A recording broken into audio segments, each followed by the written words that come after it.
굿TV 시청자 여러분들, 천세종 목사입니다. 국민복음 세상을 깨우는 말씀 오신 것을 환영합니다. 오늘도 귀한 분들 패널로 참여해 주셨습니다. 반갑습니다. 안녕하세요. 안녕하세요. 네, 감사합니다. 지난 시간에는 음행 중에 붙잡힌 여인, 그런 제목으로 말씀을 공부하였습니다. 오늘은 나도 너를 정죄하지 않는다, 그런 제목으로 같이 말씀을 살펴보도록 하겠습니다. 8장 5절 말씀입니다. 김수정님. 네. 모세는 율법에 이러한 여자를 돌로 치라 명하였거니와 선생은 어떻게 말하겠나이까. 아멘. 아멘. 이 사람들이 질문하는 거죠. 모세 율법에는 이런 여자를 돌로 쳐서 죽이라고 그렇게 명했습니다. 그러면 당신은 뭐라고 말하겠습니까? 라고 이렇게 질문하고 있습니다. 이 사람들이 지난번에 살펴본 것처럼 예수님을 시험해서 결국 뭐 하려고 한다는 겁니까? 고발이요. 고발하려고. 네. 예. 어떻게 고발할 수 있을까요, 여러분? 이 질문을 통해서 예수님을 고발하려고 지금 네. 하고 있습니다. 고발할 수 있는 이 대답은 두 가지죠. 네. 첫 번째는 뭡니까? 예수님께서 여자를 돌로 치지 말아라 라고 대답하신다면 네. 네. 어떻게 고발할 수 있겠습니까? 확실히 모세 율법을 어기게 된 그렇죠. 거니까. 율법을 어겼다. 율법 어겼다. 네. 네. 그렇게 고발할 수 있겠죠. 유대인들에게 율법은 너무나 중요합니다. 특별히 모세 오경은 생명어가 아주 중요한데 네. 거기에 있는 신명기의 말씀을 어겼다. 네. 지키지 않았다. 그렇게 이야기합니다. 돌로 치지 말라. 우리는 돌로 치려고 했는데 예수가 돌로 치지 말라고 하네. 네. 네. 율법을 지키지 못하도록 했다. 그러면서 뒤로 이런 이야기도 할 수 있을 것 같아요.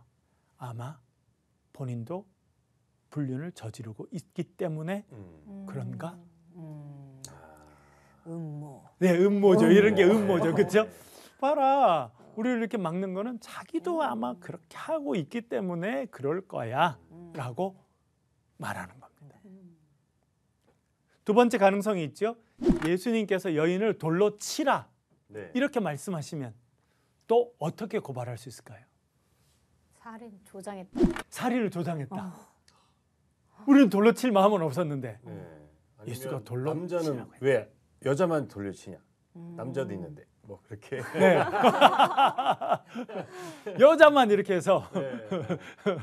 여성을 좀 혐오한다. 자신이 재판관이 됐다. 아, 자신이 재판관이 됐다. 네. 그렇게 할 수 있을 것 같아요. 그렇죠? 그리고 예수님의 사실은 누구를 미워하라 그랬습니까? 사랑하라 그랬습니까? 사랑하라 그랬죠. 그런데 그걸 어긴 거죠. 그렇죠. 평소에는 누구를 사랑해라, 용서해라 그렇게 하더니 본인은 이제 정작 돌로 치라고 하네. 네. 평소에 그가 가르쳤던 것은 거짓말이야 라고 고발할 수도 네. 있을 것입니다. 그리고 사실은 이 사람들이 어떻게 또 이야기할 수 있었냐면 예수는 로마의 법을 어기는 사람이다. 왜냐하면 그 당시 사람을 죽일 수 있는 권한은 로마 황제의 임명을 받은 총독이 네. 갖고 네. 있는 네. 권한이었습니다.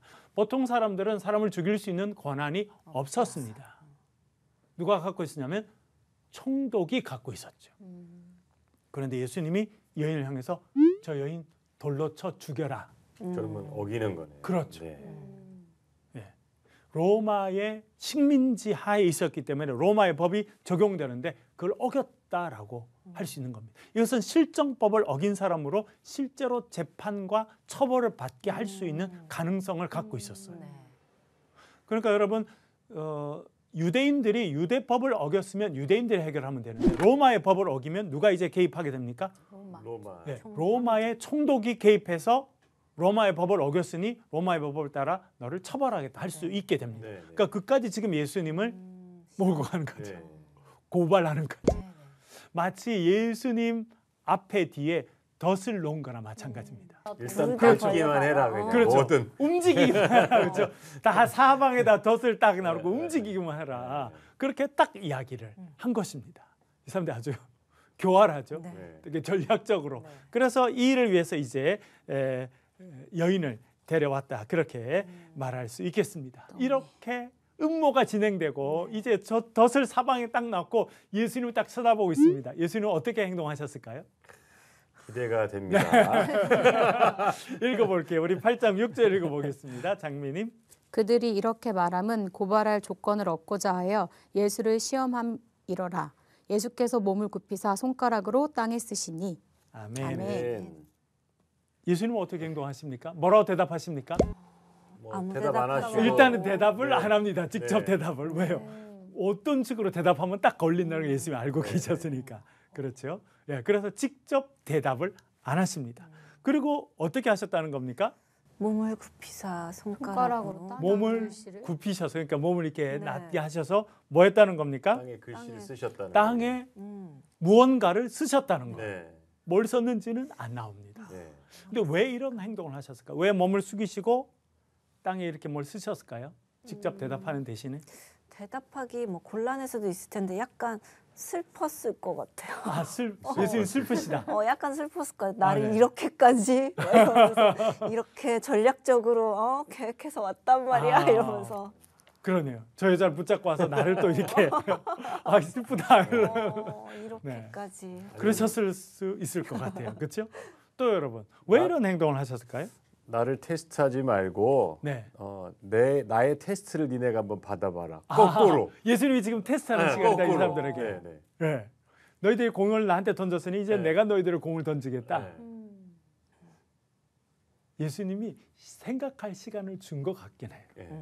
그렇죠? 직접 대답을 하셨으면 이 사람들이 막 양쪽으로 흥분했을 거 아니에요. 돌로 쳐라도 흥분했을 거고 치지 말라도 흥분했을 거고 이왕 그런데 예수님 전혀 다른 행동을 네. 앉으셔서 뭘 쓰시니까 한참 시간이 걸렸겠죠. 이 사람들이 뭐 했겠습니까? 생각을 하게 됐겠죠. 사람들이 여유가 있으면 시간이 주어지면 생각을 하게 됩니다. 네. 그래서 생각할 시간을 좀 주셨던 것 같은데 또 중요한 거는 제가 질문해 볼게요. 뭘 쓰셨을까요? 뭘? 땅에 뭘 쓰셨다는 글씨를. 글씨를 네. 글씨를 썼을 거예요. 그럼 글씨를 썼으면 뭘 쓰셨을까요? 뭐라 쓰셨을까? 다음 그러게. 절에 나옵니다.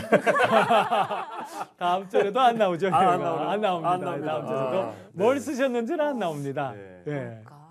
진짜 안 나와. 왜 사랑 안 나옵니다. 아니면 성경을 읽다 보면 이렇게 틈을 발견하게 됩니다. 틈. 이건 성경뿐만 아니라 일반 문학이나 그쵸. 뭐 다 마찬가지인데 틈이 생기게 돼 있어요. 네. 틈이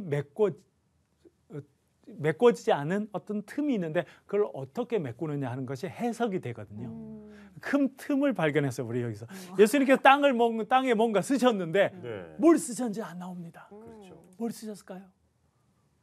잘 모르시겠죠. 네. 지혜를 주소서. 네. 우리도 잘 모르는데 하여튼 여기 본문에 나오는 서기관 말고 역사에 지금까지 하면서 수많은 사람들이 서기관 역할을 했어요. 성경을 필사한 거죠. 네. 성경을 읽고 옮겨 쓰고 하는 일을 했습니다. 그런데 그렇게 긴 세월 성경을 필사하던 사람 중에도 이것이 너무 궁금했던 서기관이 또 있었던 거예요. 그래서 성경학자들이 쭉 연구해 보니까 12세기, 아주 오래됐죠. 12세기에 적힌 소문자, 헬라어도 대문자가 있고 소문자가 네, 있는데 헬라어 소문자로 적혀진 필사본이 있습니다. 필사본이 아주 많은데 그중에 이 필사본을 발견한 순서 여러 가지 따라 번호를 먹여놨는데 소문자 필사본 264번에 보면 뭐가 적혀 있어요. 그게 뭘까? 예. 진짜 궁금해. 그러니까 이건 12세기입니다. 그러니까 벌써 아주 오래됐죠. 아마 요한복음이 적히고도 적어도 1000년 이상 이 뒤에 이렇게 필사하는 사람이 네, 네. 너무 궁금한 거예요. 그래서 자기 생각을 거의 다 적어 놓은 겁니다. 이렇게 예수님께서 땅에 쓰셨다 그랬더니 땅에 뭐뭐를 쓰셨다 해서 뭐뭐를 가운데 자기가 채워 넣은 거예요. 그게 뭐예요? 뭐라고 되어 있냐면 그들 각자의 죄들을 이라고 쓴 거예요. 그 사람 그 짱돌을 들고 있는 그들 각자의 그렇죠. 죄들을 쓴 거죠. 이렇게 홍길동 3일 전에 간음했음. 쓴 그걸 거. 아신다는 거잖아요. 그러니까 아시고 쓰신 네. 거잖아요. 그러니까 그걸 땅에 썼다는 네, 거예요. 네. 이건 뭐 성경에 나오는 것은 아니고 그러니까, 11세기에 적혀진 이 필사본에 그런 내용이 딱 들어가 있는 거예요. 우리만 궁금한 게 아니라 네. 이 그때 성경을 옮겨 쓴 사람도 궁금했어요. 네. 그래서 소문자 264번에 보면 딱 나옵니다. 그들 각자의 죄가 아니라 죄들을 쓰신다. 그러니까 한 명 쓰고 죄를 여러 개 쓰신 거예요. 그렇다는 겁니다. 그리고 이렇게 이야기를 합니다. 읽어볼게요. 7절 읽어볼게요. 김수정님. 네. 그들이 묻기를 맞이 아니하는지라 이에 일어나 이르시되 너희 중에 죄 없는 자가 먼저 돌로 치라 하시고 아멘. 아멘. 근데 뭐 이제 예수님이 글 쓰시고 계신데도 이 사람들 막 흥분해 있으니까 막 계속 하는 거 다 그치는 거죠. 아 뭐라고 그러는 거예요? 돌로 치려라는 거예요? 말라는 거예요? 도대체 뭐라고 그러는 거예요? 막 이렇게 네. 이 사람들이 이제 흥분해서 이야기를 하고 있는데 예수님께서 갑자기 딱 일어나신 거예요. 앉아 계시다가 뭘 막 쓰시다가 일어나니까 깜짝 놀랐겠죠. 딱 쳐다보고 도대체 뭐라고 그러냐. 하여튼 치라 해도 공격하고 치지 말라 해도 공격할 준비가 되어 있어요. 딱 이야기했는데 예수님 뭐라고 말씀하신 거예요? 너희 중에 너희 중 죄 너희 없는 중에 자가 네, 먼저 우리 돌로 쳐라. 자가 송건호님 한번 쫙 읽어봐 주세요. 너희 중에 죄 없는 자가 먼저 돌로 치라. 네. 그러니까 사람들이 깜짝 놀랐겠죠. 전혀 다른 이제 대화가 나온 겁니다. 예수님이 대답이 나온 겁니다. 자기들은 지금 이 여인도 치고 예수님도 공격하려고 네. 딱 준비하고 있었는데 전혀 다른 대답이 나오니까 되게 당황했겠죠. 예. 그리고 이렇게 또 예수님 행동하십니다. 8절 9절 읽어볼게요. 선건우님. 다시 몸을 굽혀 손가락으로 땅에 쓰시니 그들이 이 말씀을 듣고 양심의 가책을 느껴 어른으로 시작하여 젊은이까지 하나씩 하나씩 나가고 오직 예수와 그 가운데 섰는 여자만 남았더라. 아멘. 다시 어떻게 하십니까? 또 쓰세요. 또 쓰세요. 네. 쓸 게 많았던 거죠. 그렇죠? 또 쓰셨을까요? 뭘 쓰셨을까요?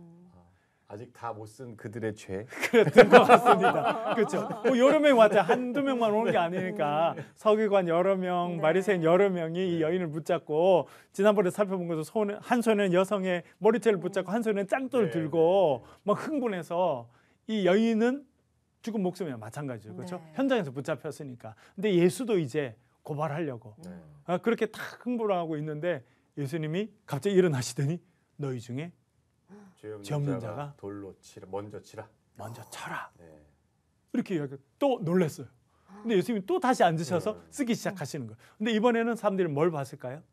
예수님이 땅에 써 놓으신 것을 이제는 자세히 보기 시작한 거예요. 그리고는 뭘 발견했다는 겁니까? 가책을 느꼈대요. 네. 12세기에 그 썼던 그 서기관의 해석에 의하면 사람 이름 하나 쓰고 죄를 여러 개 쓴 거예요. 또 이름 쓰고 여러 개 쓴 거예요.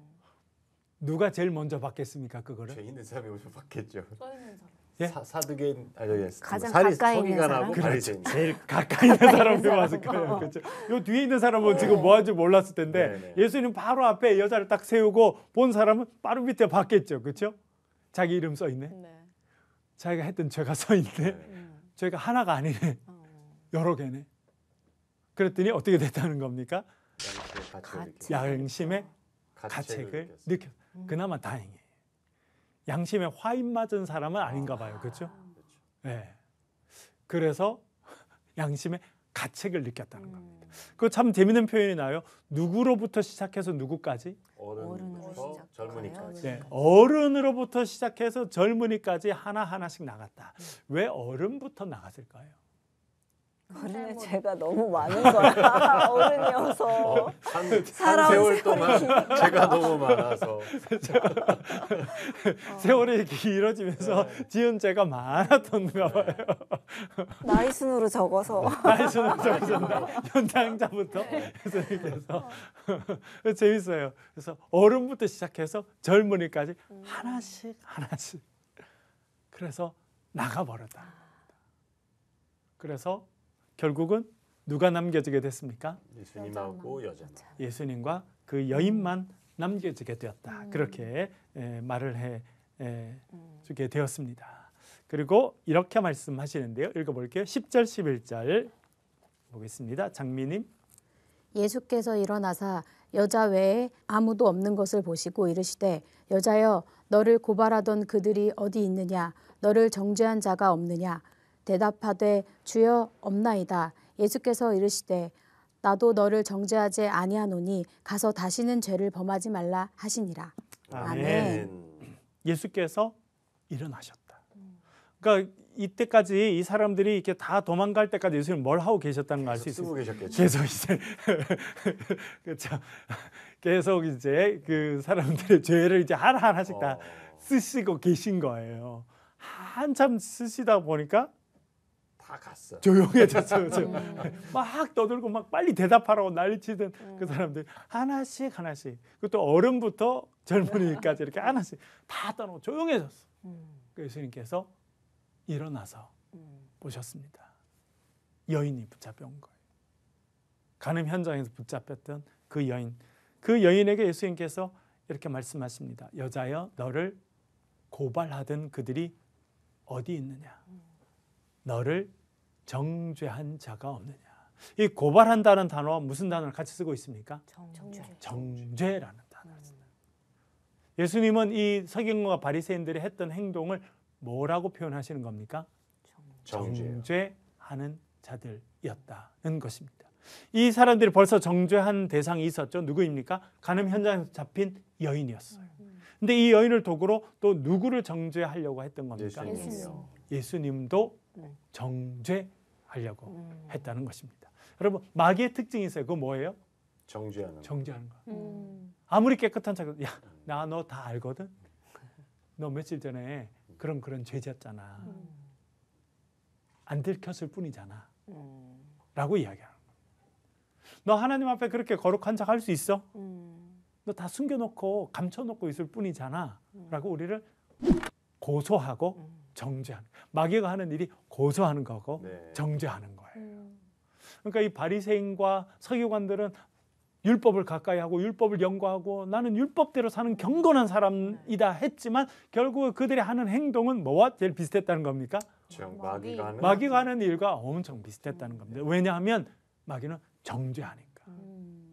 우리도 정죄하는 일을 주로 하면 아무리 겉으로는 멀쩡해 보이고 되게 경건한 척하지만 결국 마귀가 하는 일과 가까워진다는 것을 또 우리는 여기서 알게 됩니다. 그리고 예수님께서 그 여인께 물어보니까 여인이 말합니다. 주님 아무도 없습니다. 저를 정죄한 자가 없습니다. 그렇게 말을 하게 되는데요. 그랬더니 예수님께서 뭐라 말씀하십니까?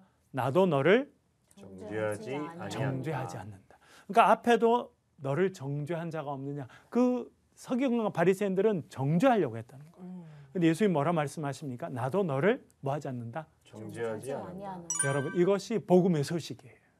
예수님 우리를 정죄하지 않으십니다. 마귀는 뭐예요? 정죄하죠. 감춰두던 거 다 드러내가지고 막 3년 전 거 10년 전까지 드러내서 계속 정죄하고 우리를 죄의식을 느끼게 하고 그렇게 하는데 예수님 뭐라 그래요? 나도 너를 정죄하지 않는다. 예수님께서 우리를 정죄하지 않으시는 그 사랑의 핵심 정점에 뭐가 있습니까? 십자가가 있습니다. 십자가에서 우리의 죄를 다 담당하셨죠. 죄가 있으면 정죄받는데 죄를 다 담당하시고 예수님께서 정죄를 대신 받으셨어요. 피를 흘리셨어요. 그래서 우리에게는 정죄로부터 벗어나는 해방의 자유를 주셨다. 그렇게 우리 이해해 볼 수 있겠습니다. 그래서 예수님께서 하신 일은요, 우리가 정죄에서 벗어나게 하는 거예요. 그래서 로마서 8장 1절 2절 이렇게 말하는데 한번 읽어볼게요. 김수정님. 네. 그러므로 이제 그리스도 예수 안에 있는 자에게는 결코 정죄함이 없나니 이는 그리스도 예수 안에 있는 생명의 성령의 법이 죄와 사망의 법에서 너를 해방하였음이라. 아멘. 너무나 위대한 복음의 메시지이죠. 그렇죠? 이제 그리스도 안에 있는 자에게는 그 사람이 누구든지 그리스도 안에 있기만 하면 뭐가 없다는 겁니까? 정죄가 없다는 거예요.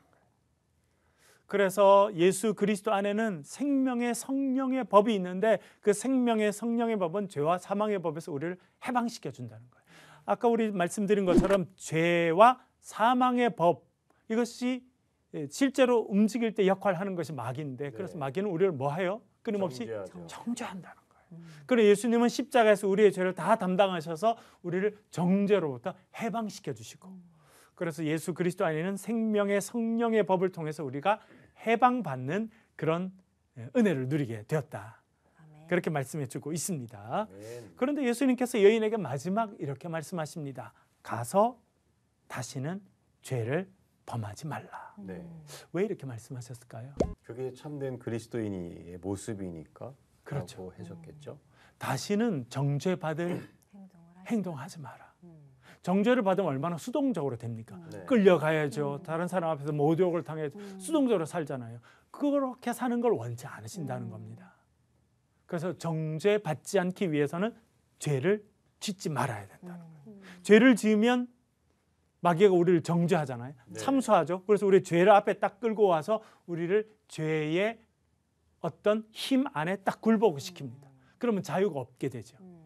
그것이 억압이고 죄의 상태인 것입니다. 그러나 예수님은 우리를 정죄에서 벗어나게 하셔서 네. 새 장에 갇혀둔 새가 마치 새 장 밖으로 나오는 것처럼 우리를 구원해 주시고 자유롭게 해주신다. 그렇게 말씀하고 있습니다.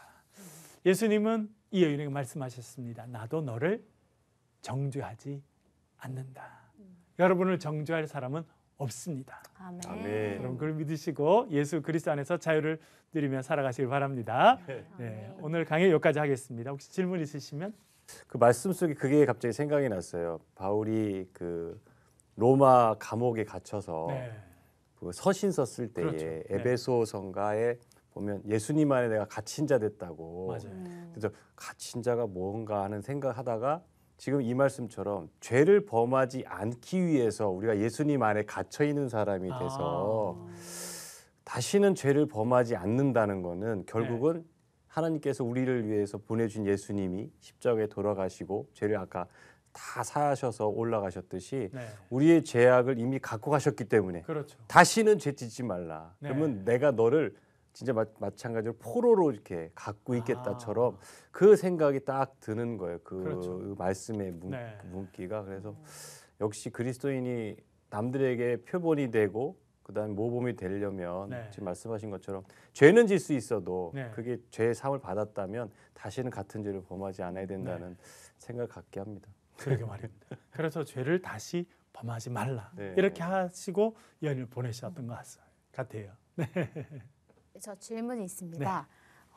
바리새인들이 율법을 되게 잘 지키고 꼭 지켜야 된다고 네. 하잖아요. 근데 그 사람들이 지금의 유대인이 된 건지 유대인들도 되게 율법을 엄청 잘 지킨다고 네. 저는 알고 있는데 그렇게 연결이 된 건지 좀 궁금했어요. 예, 좋은 질문이고요. 유대인들이 있고 그 안에 여러 파가 있었습니다. 예, 다 유대인인데 그 중에 사두개파가 있고 또 바리새파가 있고 에세네파라는 사람들도 또 있었습니다. 이 사람들은 좀 더 세상과 더 분리된.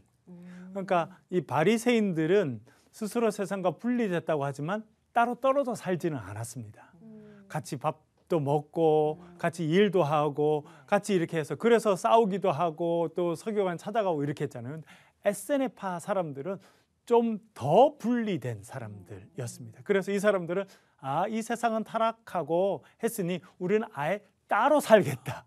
은둔형이죠. 그래서 이 사람들 어디가 살았냐면 광야 사막 지대가 살았습니다. 사해가 있는 사해가 완전히 그러니까 이제 유대 광야 지역이거든요. 거기에 같이 모여서 사해 근처에 집단 생활을 했어요. 이 사람들 훨씬 더 분리된 그런 사람들이죠. 그러니까 바리새인들이 분리된 사람들인데 그럼에도 불구하고 같이 살았어요. 살기는. 근데 에세네파 사람들 훨씬 더 분리돼서 아예 이 사람들과 따로 떨어져서 자기들의 공동체를 형성하고 살았던 그런 사람들인데 예수님 시대 때는 그런 크게 따져서는 사두개파, 바리새파 그리고 에세네파 이런 사람들이 있었다고 생각되고 전부 다 유대인이지요. 근데 이제 주후 70년에 예루살렘 성전이 완전히 무너지게 되거든요. 로마 군인에 의해서. 그래서 그 이후로는 성전 중심으로 살았던 사두개파는 완전 몰락합니다. 왜? 성전이 이제 없어졌기 때문에 성전 살 일이 없어졌어요. 그래서 그 뒤로는 이 바리새파 사람들이 이 득세하고 되고 훨씬 큰 영향력을 행사하게 돼서 그래서 바리새파 사람들의 영향력이 유대 사람들 가운데는 가장 커집니다. 왜냐하면 성전은 무너졌지만 뭐는 남아 있어요? 율법은 남아 있습니다. 그래서 지금도 그러면 이스라엘이 갖고 있는 그 주된 종교가 뭐 유대교라고 하지만 그럼 그게 바리새파들이 쭉 이어서 온 그 사람들의 영향이 훨씬 더 확대됐죠. 예. 그래서 이 사람들이 우리 말하는 탈무드 뭐 이런 네. 것들도 생산하는 사람들은 결국 따지면 바리새파에 속한 사람들이었다. 이렇게 생각해 볼 수 있겠습니다. 저 궁금한 게 아까 여기 예수님이 그 여인에게 다시는 죄를 짓지 마라 이렇게 네. 말씀하셨는데 사람인지라 만약에 죄를 안 짓는 게 가장 좋겠지만 네. 또 죄를 졌을 때는 네. 어떻게 됐을까요? 왜냐하면 그때는 예수님이 십자가에 돌아가신 그때도 아닐 거고 네. 어떻게 됐을까? 혹시 또 죄를 지면 어떻게 될까 네. 궁금한 거죠. 예, 죄를 지면 이스라엘 백성들은 전통적으로 구약에서는 죄를 지면 어떻게 했습니까? 돌로 쳐서. 어린 양을 죽이던 그렇죠. 죽이던 오. 제사가 있었죠. 네. 어린 양을 데려가서 자기의 죄를 그 어린 양에게 주고 제사. 어린 양이 희생됨으로 네네네. 죄를 해결했어요. 네. 오늘은 우리가 이 여인에 대해서 공부를 하였는데요. 예수님께서 나도 너를 정죄하지 않는다라고 꼭 이 말씀을 기억하시면 좋겠고요. 다음 시간에는 보는 것이 삶이 된다. 그런 제목으로 같이 한번 네. 또 말씀을 묵상하도록 하겠습니다. 오늘 또 같이 해주셔서 감사합니다. 수고하셨습니다. 감사합니다. 감사합니다.